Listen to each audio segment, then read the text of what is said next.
Hello friends, welcome back to my channel. आज फिर हम आपके लिए एक नई कहानी लेकर आए हैं। सबसे बढ़कर कौन। अंग देश के गांव में एक धनी ब्राह्मण रहता था। उसके 3 पुत्र थे। एक बार ब्राह्मण ने एक यज्ञ करना चाहा। उसके लिए एक कछुए की जरूरत हुई।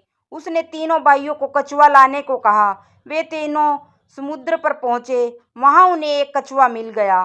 बड़े ने कहा, मैं भोजन चंग हूँ, इसलिए कछुए को नहीं छूऊंगा। मझला बोला, मैं नारी चंग हूँ, मैं नहीं ले जाऊंगा। सबसे छोटा बोला, मैं सोया चंग हूँ, सो मैं नहीं ले जाऊंगा।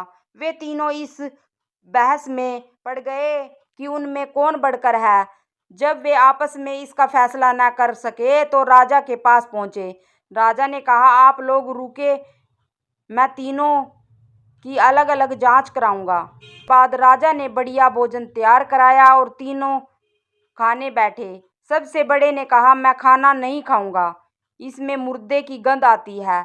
वह उठकर चला।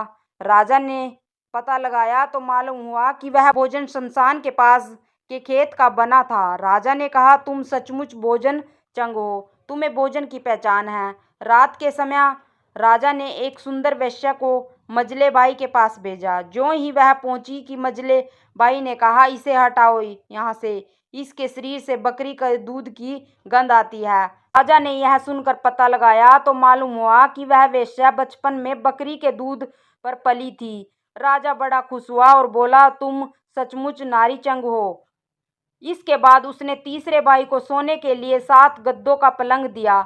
जैसे ही वह उस पर लेटा कि एकदम चीख कर उठ बैठा। लोगों ने देखा, उसकी पीठ पर एक लाल रेखा खींची थी। राजा को खबर मिली तो उसने बिछौने को दिखवाया। 7 गद्दों के नीचे उसमें एक बाल निकला। उसी से उसकी पीठ पर लाल लकीर हो गई थी। राजा को बड़ा अचरज हुआ। उसने तीनों को 1-1 लाख अशर्फियां दी। अब वे तीनों कछुए को ले जाना भूल गए, वहीं आनंद से रहने लगे। इतना कहकर बेताल बोला, हे राजा, तुम बताओ, उन तीनों में से बढ़कर कौन था। राजा ने कहा, मेरा विचार से सबसे बढ़कर सोयाचंग था, क्योंकि उसकी पीठ पर बाल का निशान दिखाई दिया और ढूंढने पर बिस्तर में बाल पाया भी गया।